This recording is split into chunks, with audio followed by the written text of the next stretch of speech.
السلام عليكم ورحمة الله تعالى وبركاته. مرحبا بكم اخواتي اخواني في هذه الحلقة تاع اليوم. هذه الحلقة اللي غادي نشاركوا فيها جميع واحد المكون رائع للتخلص من المشكل ديال نزلات البرد والسعال والرشح، وايضا بعد فاش تكون فينا ديك الكحبه كيكون عندنا الصدر ديالنا كيضرنا. فاليوم غنشارك معكم واحد الوصفه رائعه بواحد المكون تقريبا كاع الناس كيعرفوه، ولكن كان يعني فاش كندوزو حداه ما كنديوهاش فيه.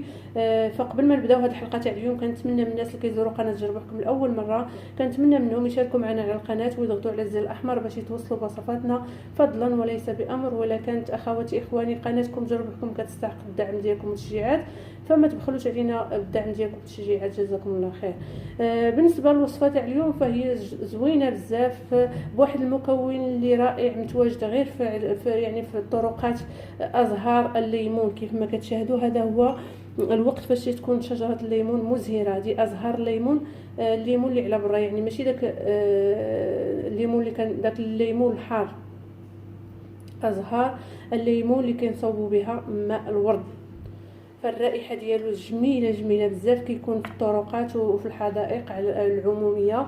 فهاد الازهار رائعه، وكيكون ايضا حتى في اشجار ديال الليمون ديال الحامض والاشجار الاخرى، يعني كل اشجار الليمون فهي في هذا الوقت هذا مزهره، يعني فيها هاد الورود هذه البيضاء، فرائعه كشاي للتخلص الناس اللي عندهم نزلات البرد والناس اللي عندهم ديال الكحه السعال الجاف، واللي عندهم كيضرهم الصدر ديالهم بسبب هاد الكحه او هاد السعال. فيمكن لهم ياخذوا هاد الازهار ويشربوها كشاي من جوج مرات حتى 3 في اليوم. فرائعه. حتى النكهه ديال الاتاي كتعطيه واحد النكهه، هاد الازهار كتعطيه نكهه جيده. وهاد الازهار هي اللي كنعصروا وكنخرجوا منها ماء الورد اللي كنكهوا بها الحلويات وكنكهوا العصائر. الرائحه ديالو جميله، يعني تجيبوا غير الازهار وتحطوها في البيت، فغادي تشموا الرائحه منتشره في البيت، تتغير الجو تاع البيت، تتعطي واحد الرائحه زكيه.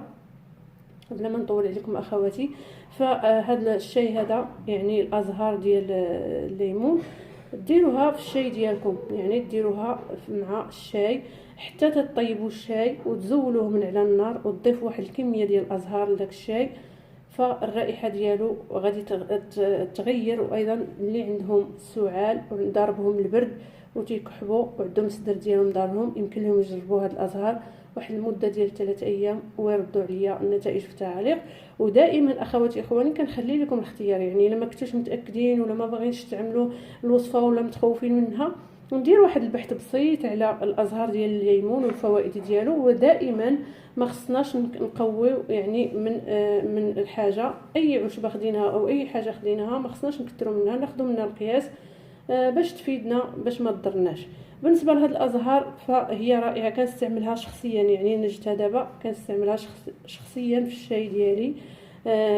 بالنسبه للطريقه سهله، قلت لكم كيف طيبوا اتاي ديالكم الشاي ديالكم وتزولوه من على النار، وناخذ من هاد الازهار هذه ونغسلها ونضيفها لداك الابريق ونبدا نشرب منها.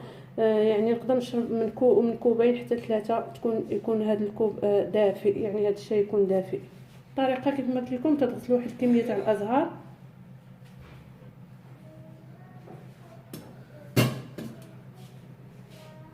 وتجيبوا الشاي ديالكم، يمكن لكم ديروه في الكاس، يمكن لكم ديروه في الابريق نيشان، فكتجي رائعه اخواتي اخواني. تشربوا منها من 2 حتى 3 الاكواب وردوا عليا النتائج. كنتمنى الشفاء العاجل لكاع الناس اللي مصابين بنزلات البرد، ونتمنى الا كانت هذه الحلقه كتنال الاعجاب ديالكم ما تبخلوش علينا بالدعم ديالكم والتشجيعات، جزاكم الله خير.